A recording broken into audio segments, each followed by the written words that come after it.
All right. Well, we know folks are joining us. We're going to give folks some time just to get settled here. Thanks to my lovely folks and friends here. You should see in the Zoom chat two links. It's also on the slide, and it is a link to take your mindset survey. If you haven't already done that, definitely dive in right now, mymindsets.com, and you can try to understand how you see the world. We're going to be talking about that throughout the presentation today and how your mindset matters to really benefit the mental health of others.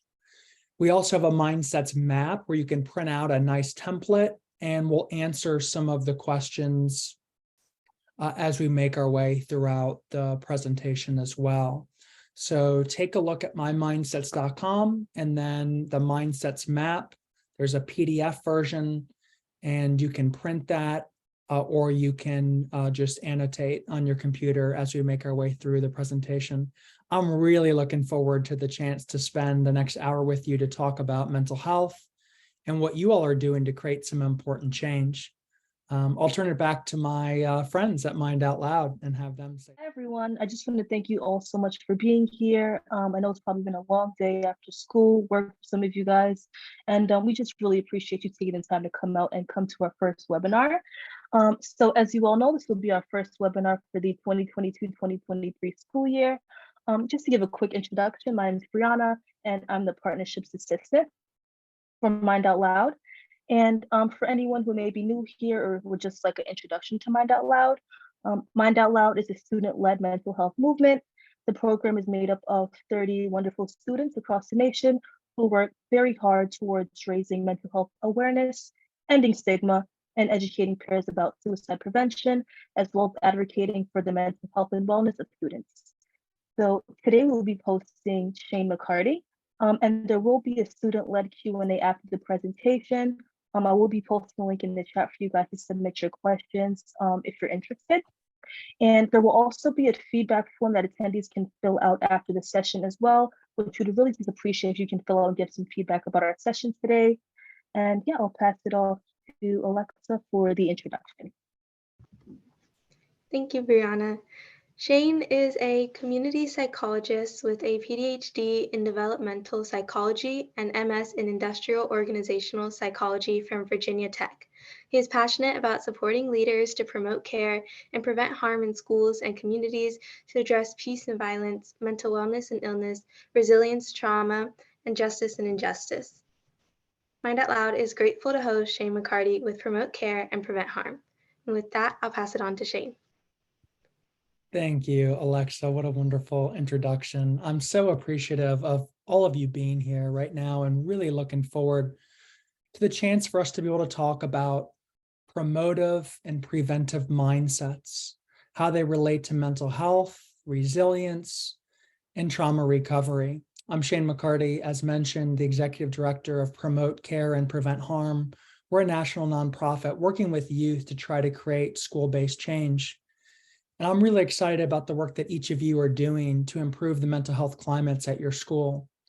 A little bit about me, I am so passionate about trying to empower young people to really lead because adults are not going to get us to where we want to be. I am inspired every day by the young folks that I work with because they are incredibly intelligent and resilient, and they're working in diverse communities to create a nation that is going to benefit everybody. And I think that's the work that we have to do. And mental health plays a huge role in all of that.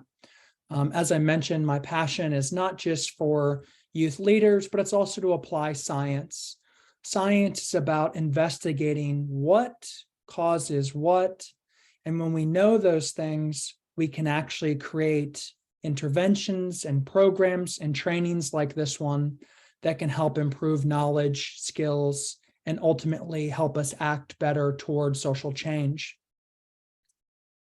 So in terms of warming up, again, I just want to say that I'm grateful that you're here. I know you have a busy schedule and I appreciate that, but I want us to also be really present. And that means taking our phones, which I'm kind of addicted to it as well. I'm probably twice your age at 34, but I spend way too much time looking down on the phone.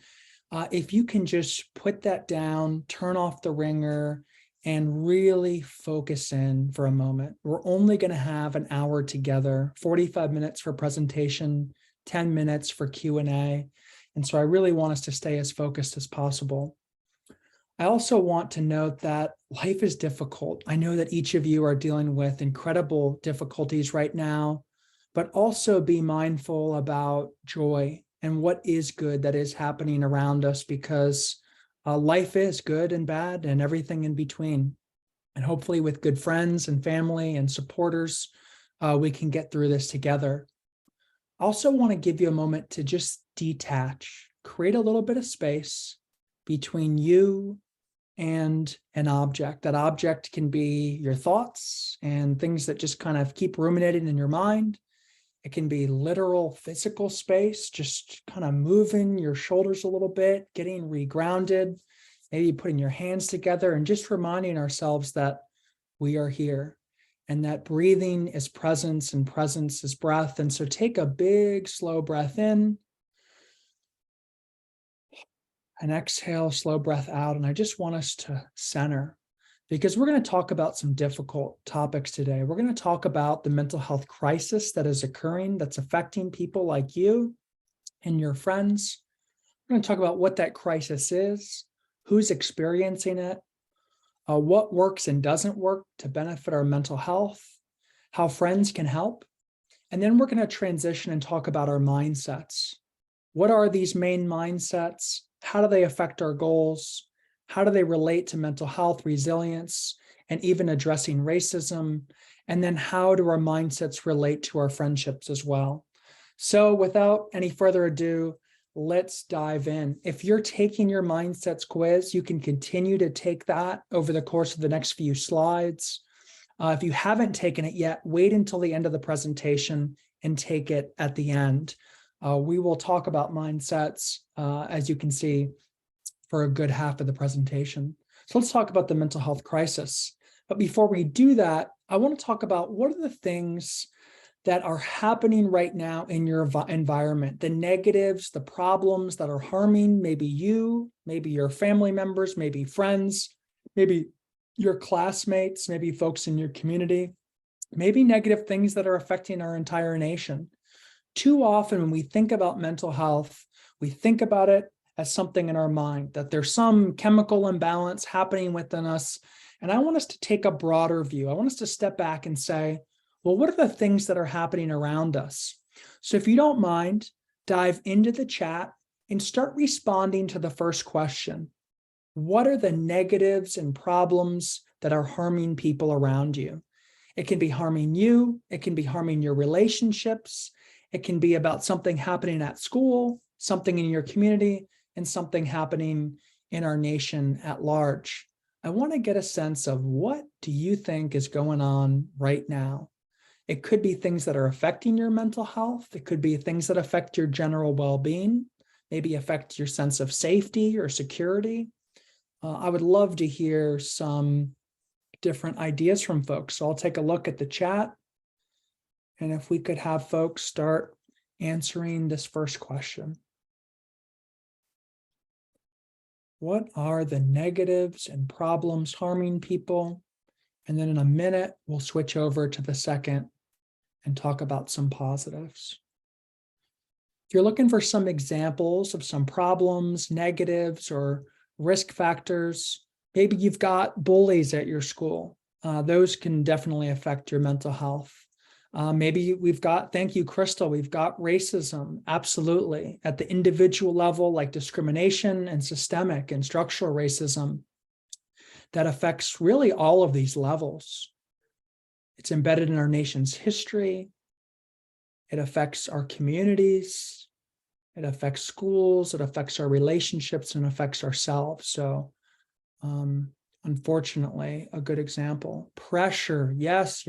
So many standards that we're trying to live up to. Pressure from our friends and family members, from our peers, telling us to look a certain way, to perform well academically.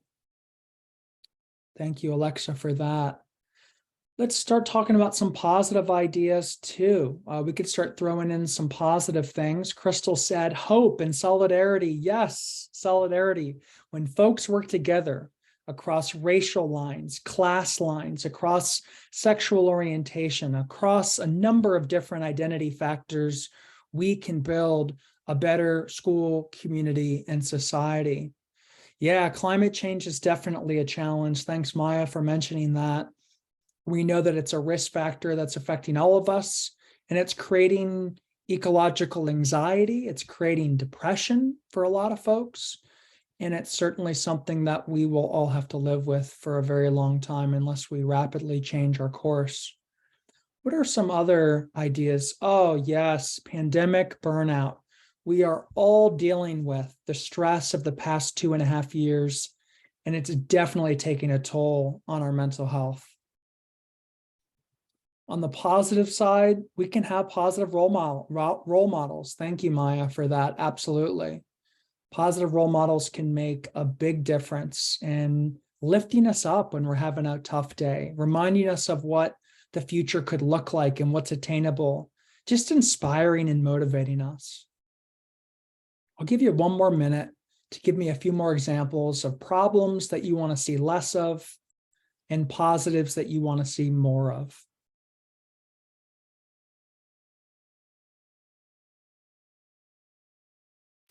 Yes, Frankie, thank you for that. Cultural values can definitely be toxic. We can value things like compassion and care and support, or we can value things like winners and losers and competitiveness that kind of advantages some and disadvantages others, or just a general sense of negativity or toxicity. Thank you for that. Crystal says, just the passion to create change. And that is a perfect place for us to build on right now, because that's what we're talking about today. We are here not just to benefit our own mental health, not just to benefit our friends, but really to try to say, what can we do in solidarity in our school and our communities and across the nation to build a new vision for mental health? So let's talk about the crisis.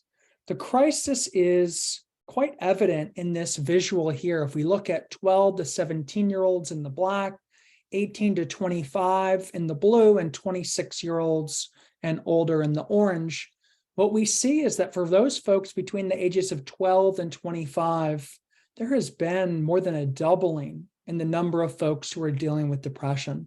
And we can see that just since 2008 to the present, there's been this pretty rapid shift. So that's really interesting, and we'll talk about that and some of the reasons why that may be occurring. But what I wanted to just say is this is a challenging time for a lot of folks, and things continue to get more challenging. So continue to say, hey, if I'm dealing with depression right now, it's pretty likely that someone to my left or right is dealing with depression as well. Maybe a family member or a friend, a classmate or a peer. We mentioned burnout from the pandemic.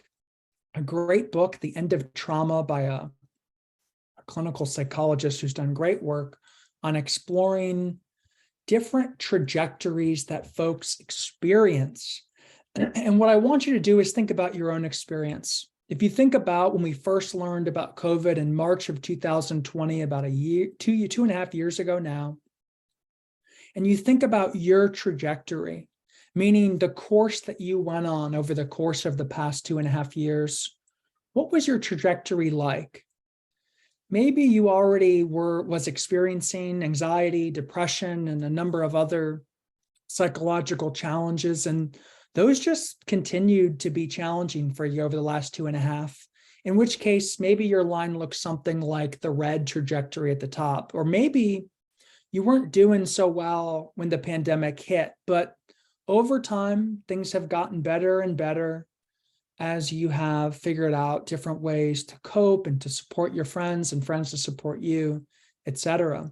Or maybe you're in that last area, that green line, where you have a little bit of a challenge immediately, but really you've been pretty steady over the last 2.5 years. Think about where you might fall, and we can name these: chronic distress, recovery, and resilience. Now, while all of us are dealing with a host of challenges over the course of the last 2.5 years, people fell into different camps. Some folks were chronically distressed over the course of the past 2.5 years and continue to experience challenges. Some folks had lots of challenges early on, but have recovered slowly over time. And again, some folks have been more resilient. And so the question is, how can we help more folks that are dealing with chronic distress find their way on the recovery trajectory and make their way back to feeling less negative issues and less distress? And that kind of puts some pressure maybe, or at least invites those of you who are feeling resilient, or maybe who feel like you've recovered now after 2.5 years, to look around and say, hey, are there some folks out there that are dealing with chronic distress and that are dealing with mental health challenges, and maybe me doing a little bit more could really support them? So I want you to think about those folks who maybe fall on that red line. Think about folks who maybe are still in the recovery process. They're not quite where they want to be, and you can help support them. And then think about, for those that are resilient, how we can engage them to support those that are distressed and those that are recovering. I don't want to share too much data today because we don't have much time, but I do want to show you a few things. And that is, on the left, you can see that girls are dealing with more depression than boys. In fact, they're not getting also the treatment that they should be getting. As you can see, the dark green shows the number of girls who have had at least one major depressive episode in the past year. You can see that it's moved from 12% to 20% for girls, whereas the increase for boys has been smaller, from 5 to 7%. And then you can see that relative share of folks who are getting treatment and support. So not as many folks are getting treatment, both girls and boys, as they should be. So our challenge as activists, as change agents, as leaders, is to really look out for those folks who you know are challenged and struggling, and saying, hey, can I tell a trusted adult in my school if I know someone's struggling? And for those of you that are girls, looking out for your girlfriends. For those of you that are guys, looking out for guys as well, but also paying a little more attention to girls who are dealing with more of these challenges, especially during the pandemic as well. As you can see on the left side, the data shows from 2007 to 2017 that things were getting worse. The data on the right shows that even during the pandemic, we still see this kind of 2 to 3 times more girls dealing with challenges than boys. Also, it's really important for us to notice that our lesbian, gay, and bisexual youth are dealing with a number of other challenges in terms of mental health compared to heterosexual youth. So continuing to be mindful about how we can be supportive of everyone and being inclusive in a way to create a school culture that really looks out for everyone. I really struggle with whether I should include this slide for a number of reasons, but simply, I didn't want to include it for the reason that there are so many factors that are affecting our mental health, like some of those factors we talked about earlier when I showed those first few slides of what's happening relationally at schools, community, and in our nation as well.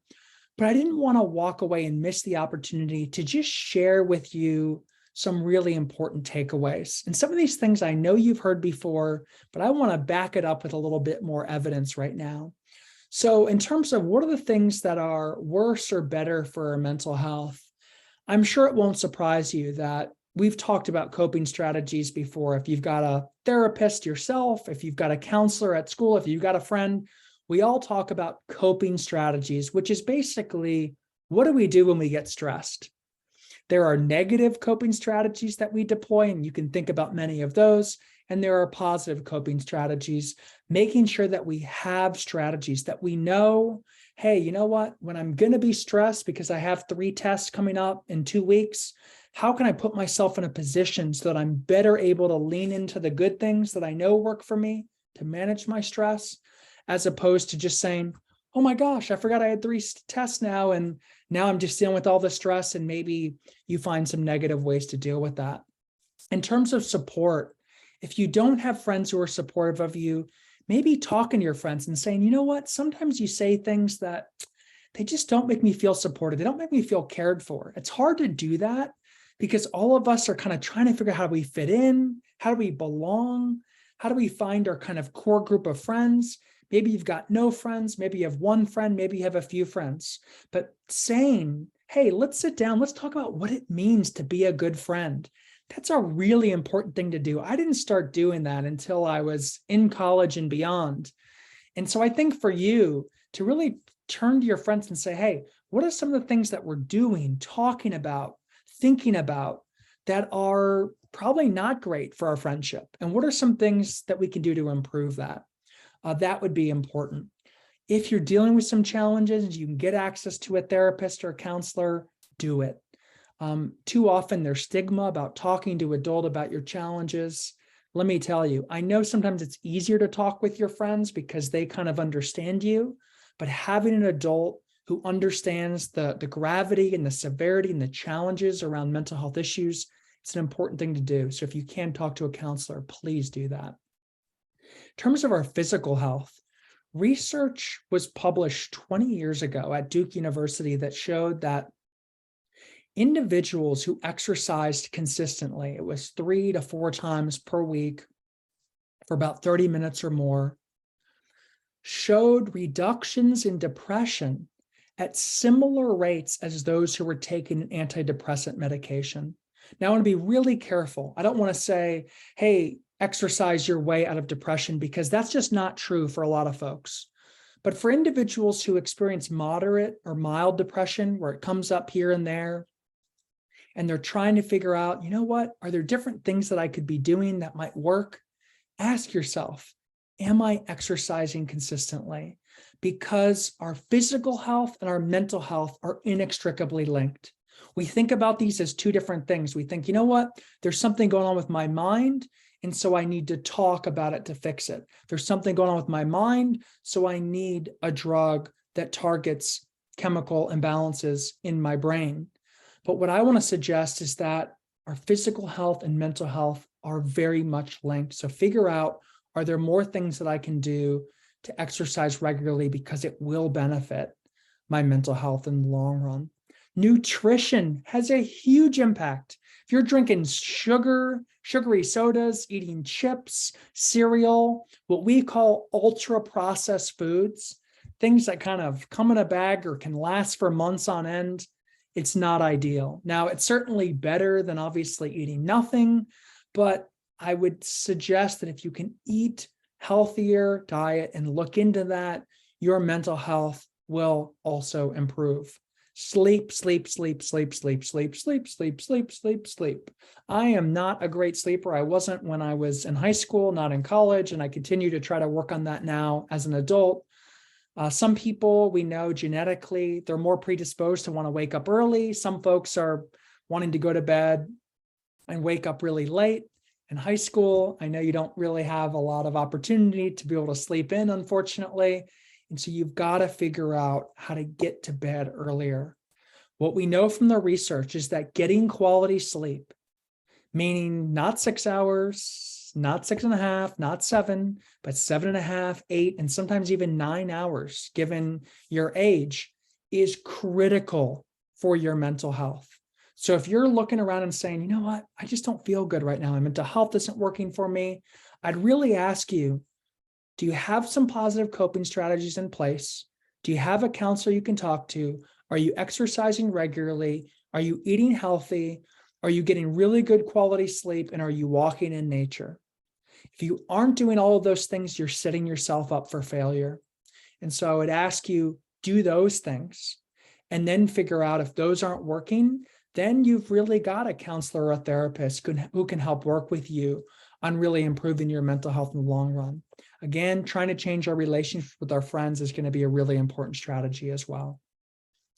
Let's talk about friendship a little bit and how things have changed over time. On the left, what you'll see is research spanning 1991 to 2015. And the argument that they make is that individuals have started to feel much more lonely as a result of the broad distribution of a smartphone, the iPhone specifically, but all of us have different smartphones. Some may not. But if you do, you probably spend too much on your phone, just like me.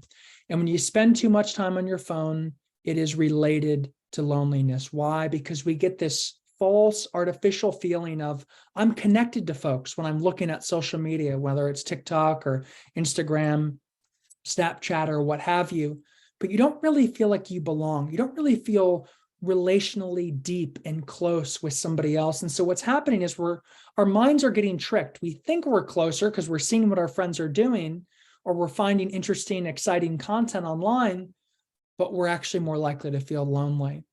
In fact, what we know now is the data is even more extreme than this 34%, but almost half of young folks feel lonely some or most of the time. And that's a big concern. And so our challenge is to figure out, well, what also has changed? Look on the right. Notice how hanging out with friends in person, face to face, has been on the decline dramatically. And I know during the pandemic, certainly earlier on, that was even a much bigger issue. And folks are not able, maybe because of their academic pressure, maybe because their sports pressure, but not spending as much time just hanging out, just enjoying themselves with others. And so my challenge to you is to say, hey, can I stop doing something that's taken away my time and try to figure out how to spend a little bit more time hanging out with my friends, because you'll feel less lonely. It'll be better for your mental health. And honestly, you'll just feel more connected to others. So here's a visual. This is research that's a few years old now, but if you look at each of these dots and squares, you'll see the circles are for women and the squares are for men. And this is a research study that basically showed relationships, connections, in fact. So each of the little lines is connecting a person. So these are hundreds of people in front of us. In fact, the study was 1,020 people, and they followed them over time. And what they wanted to figure out is, do your friends have any impact on your happiness, on your mental health, on your well-being? And what they found is unbelievably shocking. Your happiness is influenced by your friend's friend's friend. 3 degrees of separation from yourself. That person's happiness has a small, but has an impact on your happiness. And basically what this reminds us of is we are all linked to one another. If your friend is suffering, you are suffering. Maybe you don't recognize that all the time, but that's somewhat what you are experiencing. If your friend is negative all the time, that negativity is going to rub off on you. If your friend is struggling, earlier on we mentioned racism. If you're being discriminated against every day when you go to school, that's going to have an effect on not just that person who's being racially discriminated against, but their friend's friend's friend. Just think about that idea.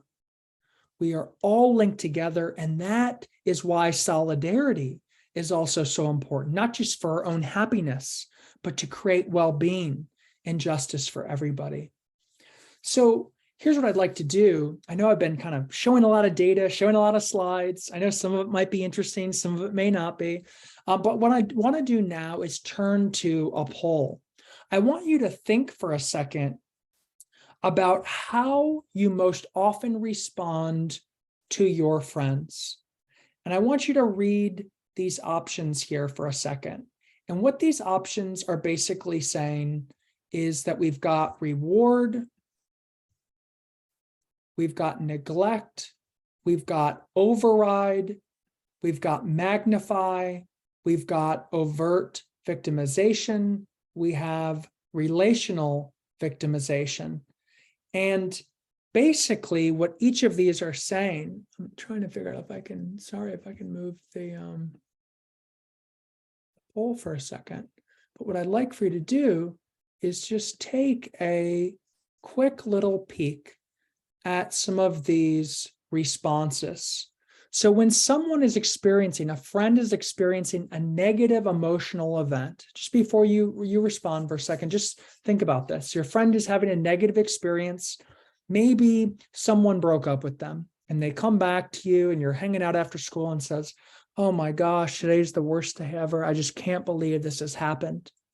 And then you think about, how would I respond to that? My friend's having a really bad day. Do I reward it? So in this case, do I help them deal with kind of what's making them feel angry? Do I neglect it and act like I don't really notice what they're angry about? Do I override it and say, it's not really a big deal, there's bigger things that are happening in the world, just cheer up? Do I say, oh my gosh, you're right, he's such a jerk, he's a horrible person, I can't believe he did this to you? Do you get angry and start to magnify your friend? Maybe to get closer with them, because magnifying sometimes makes us feel closer to our friends. Do you overtly victimize and saying, you're being ridiculous, you're being stupid, they just broke up with you, you'll find somebody else, it's not really that big of a deal? Do you relationally victimize? Do you say, you know what, you're so negative. All the time you bring up negative things. First it's your boyfriend, the other day it was homework, the day before that it was someone picking on you. You know what? If you're going to keep talking like that, I'm just not going to hang with you. I'm going to find somebody else to hang out with. So I want you to think about, which of these is the most often way that you respond? Is it reward? Is it neglect? Is it override, magnify, overt victimization, or relational victimization? These are all different tendencies, different response strategies that we have to our friends. I'll give you another 30 seconds to start responding to the poll.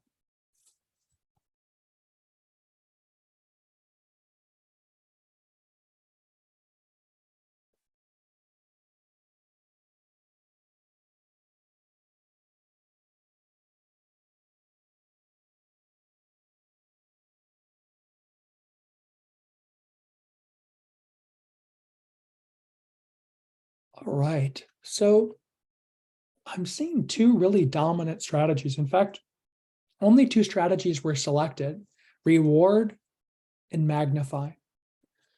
Reward tends to be a better strategy than magnify. And it tends to be better because what it does is it allows someone to be there for that friend who's having a challenging time and have them process out loud the challenges that they are dealing with. And so ultimately, what this is going to allow us to do is to say, wow, I'm really sorry you're dealing with that right now. I want you to lean in. If you're responding, I want you to lean into that discomfort and say, I'm really sorry that you're feeling angry. And you know what? You have a right to be angry. You have a right to feel really frustrated and really sad and a number of different emotions that you're experiencing right now. And with that friend, if you're magnifying them, what you're doing is you're acting a little bit differently. You're like, oh my gosh, I'm so angry too. And this is so frustrating. And kind of the negativity is starting to rise up. And what I would suggest is, for those of you who are magnifying, I want you to ask yourself two questions. One is, am I magnifying because maybe I'm trying to feel closer to my friend and I don't know a way to feel closer to them than to show them that I'm angry too? Being angry with our friend is a great way to show them that we care, but it's not what's best for their mental health. And it's not actually what's best for our mental health either. So what I'd suggest to you is that if you do want to get angry with them, be angry for a moment, and then say, you know what? Let's process this together, which would be moving toward the reward strategy. Why are you feeling this way? What really happened? What can we do differently? What can happen going forward? And most importantly, I'm here for you. Let's get through this together. How can we resolve what's happening right now? And some problems can't be resolved. Sometimes just having a friend listen to you is all that you need. And maybe ask that person, that friend who's really struggling, saying, what do you think you need from me right now? You're so angry. You're so frustrated. You have every right to be. What can I say? What should I do? Maybe your friend responds back and say, you should just know you're my friend. You should know what I need. And maybe you do know your friend really well and you know what cheers them up. And my suggestion for you is, again, work with your friend, problem solve it, and get to a place where you're not ruminating. Ruminating is just where you keep talking, you keep thinking about all the bad things, all the problems, all the challenges that are associated with that breakup or other challenging things that are happening. The benefit of being a good friend is being able to say, I'm here with you. What you're feeling, I'm feeling. I'm sorry you're feeling that way. And let's both feel that negative energy together for a moment. But you know what? Let's give ourselves 20 minutes. After 20 minutes, let's just go do something different that might distract us. Let's find our way to problem solve this situation. So those are a number of strategies. I hope that that can be helpful for you because one, it will help your mental health as a social support provider, as someone who's caring for your friend, but it will also help you as the receiver when you're dealing with some challenges. So we've talked about the crisis. We've talked about some ways where we can helpfully support our friends. Let's turn to mindsets. Here's what I'm not going to do. I'm not going to tell you that shifting your mindset is going to change your mental health challenges. Mental health is an incredibly challenging idea. It relates to our relationships, our friends and our family members, what's happening at our school, what's happening in our communities, and what's happening in our country and across the world. All those factors influence our mental health. So it would be, frankly, silly to just think that we could boil it all down to thinking differently. Now, at the same time, there is research that shows that when we are expressing gratitude, when we write down moments from the previous day, from our day of what we're happy about, what brought us joy, that we can improve our mental health a little bit. When we are more hopeful and just thinking more positive, yes, it can have a positive impact, but that's not really where I want to go right now. Where I want to go is I want to talk about mindsets that leaders have when they're trying to create change. Because each of you are focused on trying to improve the mental health climate and culture at your school, improving it in your community and across the nation. And that means you've got to understand, how can I work together in a team to help improve the mental health of others? Well, let's talk about two different types of mindsets. One is the promotive mindset. The other is the preventive mindset. The promotive mindset is focused on approaching positive things and gains. The preventive mindset is focused on trying to avoid negative things and avoiding losses. The promotive mindset looks a lot like the offender, the person who's on offense on a sports team. So think about soccer as an example. You've got a forward. That person's number one job is to score goals. Success for the person on offense, for the forward in the soccer team, is scoring a goal. Every time you score a goal, you get +1 on the scoreboard and your team is doing better. That idea of promotive mindset is kind of the mindset of being the forward on the soccer team, where your goal is constantly saying, did I score or did I not score? So a strong offense, having success, is scoring a goal. Not having success or failure is when you do not score. But preventive mindset is for those folks who are more like defenders. Think about yourself as the sweeper, or you're in the backfield in soccer. And success to you is really about maintaining zero. I don't want the other team to score any goals. Strong defense and success is keeping things the way it is. It's stopping bad things from happening. And failure is when the other team does score goals. Instead of thinking about it as kind of +1, you could think about it as -1, as in you're losing points on the scoreboard relative to where you're trying to go. So promotive mindset is offense. Preventive mindset is more about defense. And this matters for a lot of different goals that we have. If we want to create a society at school and our community culture that's more just and caring, our promotive mindset folks, if you ask them, what is success? What does a better world look like? They're going to say the presence of positive things like mental wellness and peace and safety and health and connection and helping and anti-racism and equity. And if you say, what does failure look like? They're going to say, well, it's not those things. It's the absence of It's what's missing. We are missing peace, and we're missing safety, and we're lacking health, and we're lacking mental wellness. And there is no connection. There is no helping. There is no anti-racism, and we don't have equity yet. For preventive mindset folks, success to them will look like the absence of a negative. So we don't have violence. There is no threat. There is no illness or no mental illness, no loneliness, no aggression, no racism, no inequity. And then they are going to be looking to stop or move away from these challenges on the right. And what I want to demonstrate here is that our mindsets matter. Because if you're on a group or in a team and you're saying, hey, let's build a better school, let's build a better community. If you're sitting at a table in a group and a lot of folks on your team are preventive, they're going to say, let's get rid of the bad stuff, the bad things, the challenges, the problems.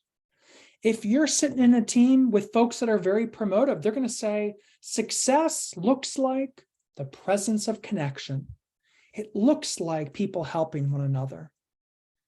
And you can see how our success and failure map gets crossed a little bit if we don't think about each of these mindsets. Neither mindset is better than the other. We need a world that has both the presence of connection and the absence of loneliness, the presence of people caring for one another and the absence of harm and violence.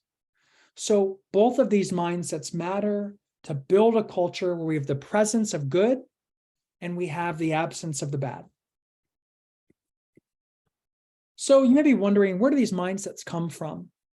And I'm not a big fan of saying, well, you're born this way, this is your personality, because there's lots of research that shows that if you were born in a household where your parents parented you in a certain way, you might be more promotive.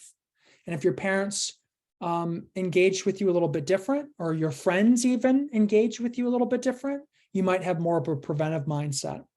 If you're often focused on what are rewards or positive things that you get, or if you're more focused about avoiding negative things like punishment from your parents or friends, that's going to influence what sort of mindset you have as well. So take a look at this. Success and failure looks different depending on whether you are promotive or preventive.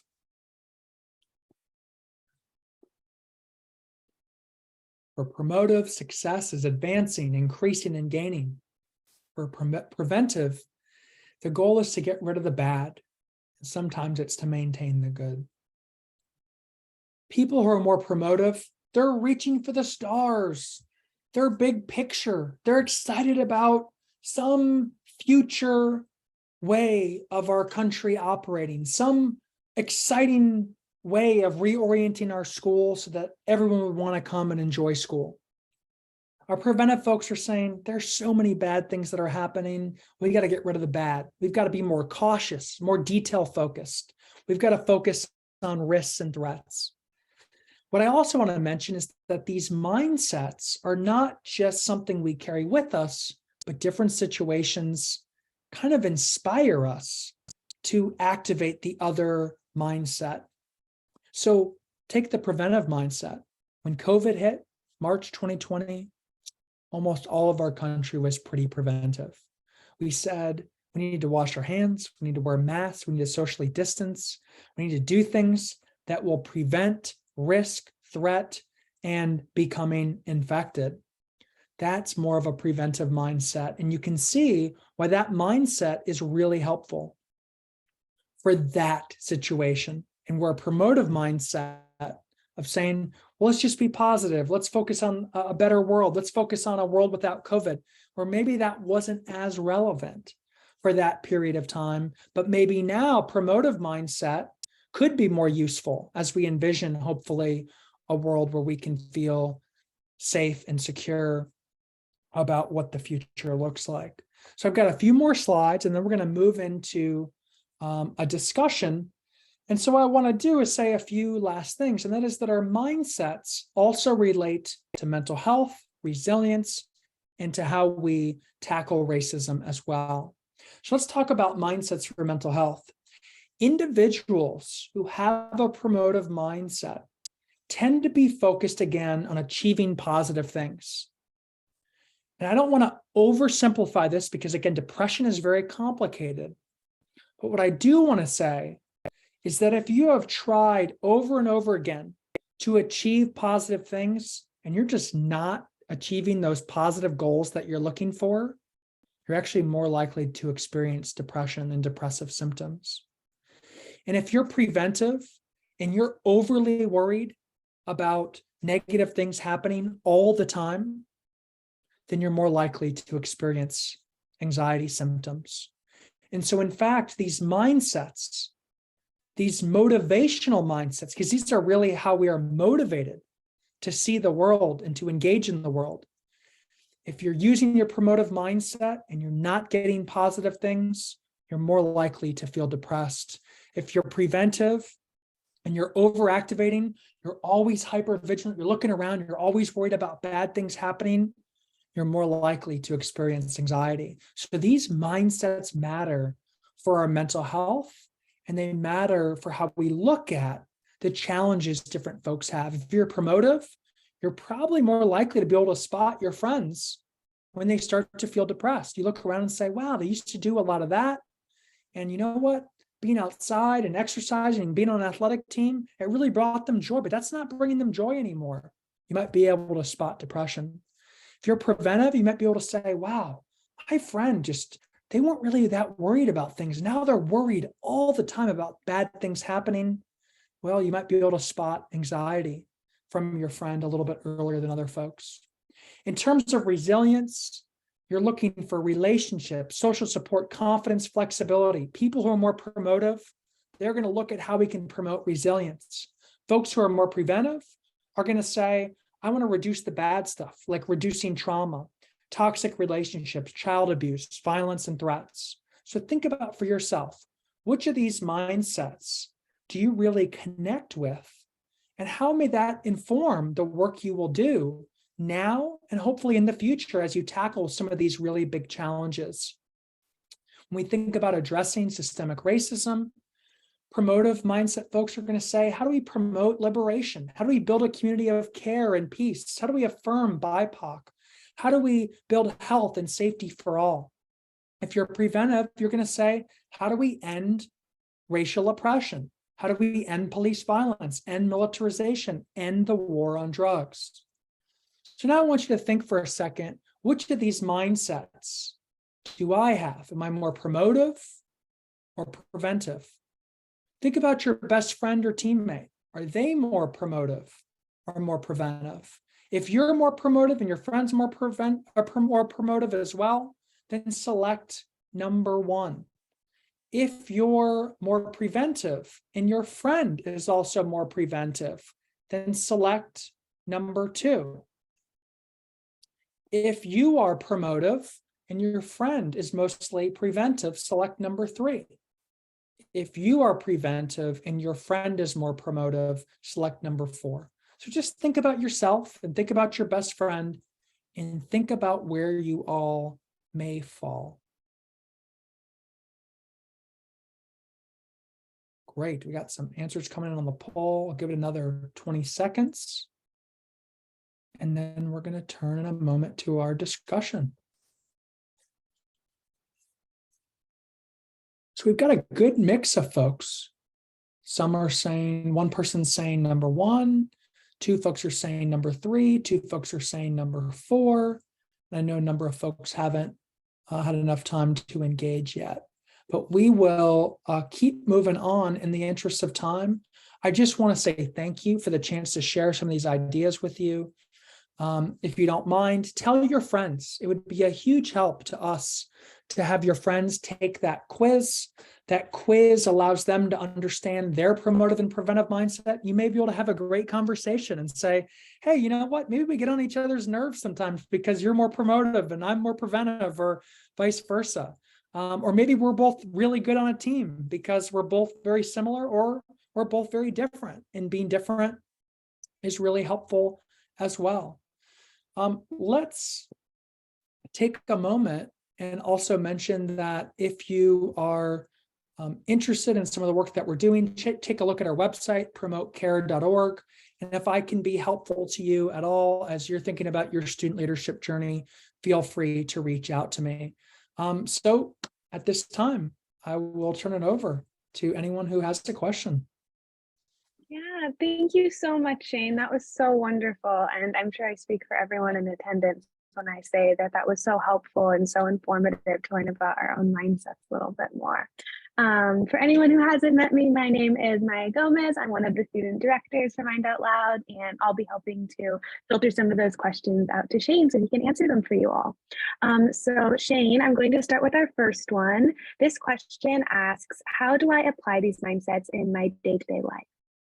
Oh, great question, Maya, and thank you. There are so many ways that we can do that. Obviously, I just spoke about mental health and resilience and how we can address systemic racism with different approaches. But everything from the goals that we set, when you wake up in the morning, take a moment and say, what's my goal for today?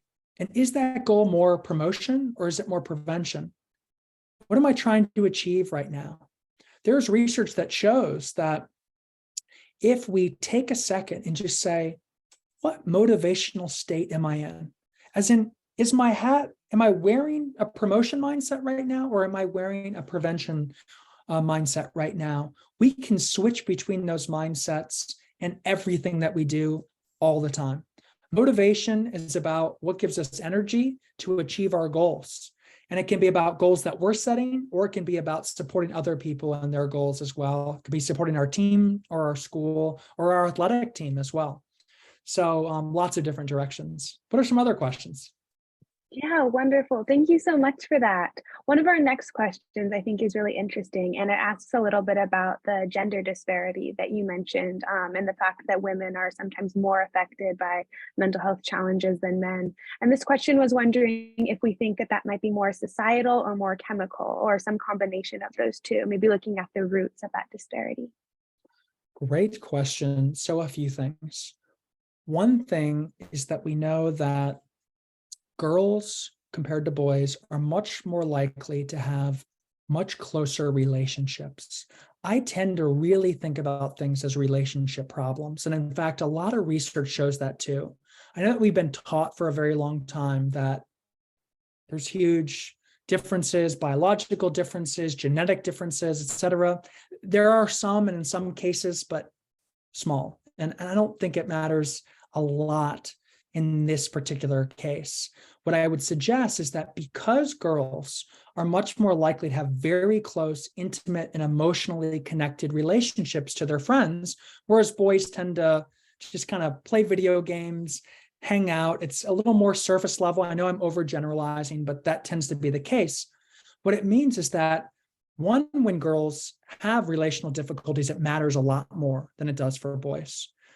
It also means that girls, when they are with their friends, they tend to talk about other people a lot. I'm sure that you can resonate with that, Maya, and others as well. And because of that, you're ruminating. Ruminating means we have a thought and we keep thinking about it. Co-ruminating is the term that we use when everyone is now sharing kind of that thought. And so the reason why I share different strategies of what we could do to reward rather than magnify is that most girls just magnify the negative experiences of their friends. And so what happens is we're kind of like upping each other all the time of negative, negative, negative, negative, negative. And we're just in this place of talking about negative, experiencing negative things, and we're not able to problem solve as a group as well. That's one thing. Societally, yes, we know that there are many more pressures that girls experience than boys. It was mentioned earlier on, everything from beauty standards. Girls actually have and set higher academic pressure for themselves than boys, much more likely to go to college, much more likely to graduate from college, much more likely to focus on graduate work as well. So there's lots of different reasons, but I would focus in on relationships. That is something that we can change. In strengthening our relationships with our girlfriends, that will make a big difference for ourselves and for them. And then I would say, let's tackle the big problems that we know are happening societally as well. Wonderful. Thank you so much. I think we maybe have time for just this last one. And I think it's a really important question. And it asks about how you talked about those 3 different layers of being affected by people that can be even like 3 friends out from you. And it talks about how we can avoid being influenced by people that we might not even know so personally. Yes. So this is the challenge that we have. We live in a society and in a culture, right? Our culture is about what are the shared values, the shared beliefs, and a number of other different factors as well. But we live in a culture that generally values individual people. You rise and fall as an individual. Your success is your own, your failure is your own. That's kind of what we're taught. We're taught that as kids, our parents tell us, our teachers tell us, when we're in school, we're told that as well. And I think we have to reject that. And we have to reject that for a number of reasons. One, we have to reject that because when we come together, when we are caring and supportive to people around us, it may come back and benefit us like a boomerang, but it may also do this kind of pay it forward sort of thing, where by me helping someone else, they help somebody else, which helps someone else. And maybe that helping helps the third person that I mentioned is related to me in this long tie. And so now my challenge for you is to say, if we're all inextricably linked in this web, as Martin Luther King Jr. said so long ago, then maybe we need to change how we view the people around us, that there isn't good people and bad people, or people to avoid and people to help, or people who are losers and people who are winners. But maybe we need to think about it as, if everyone affects everyone's happiness and well-being, then we're going to have to find a way to be in it together. So I think that's a great way to leave this, which is thank you all for the incredible work that you're doing, spreading care, compassion, and mental health awareness for others, lifting people up, and hopefully now activating your promotive and preventive mindset to build a culture that promotes the good and prevents the bad. And I hope you take a look at our website, promotecare.org, to learn some more about what we're doing to build a better world. Thanks so much. Absolutely. And again, Shane, thank you so much for your presentation. It was wonderful and just amazing to learn about all these different things that I feel like isn't really necessarily like mainstream, I guess you can say. But to the participants, thank you guys so much for joining our first Mind Out Loud workshop. We have a few big things in the works, so definitely look forward to that. And I'll be posting the feedback form again in the chat for anybody who wants to give any feedback for the presentation. And if you have any additional questions, feel free to reach out to me, Shane. We're all here for you. Have a good night, guys.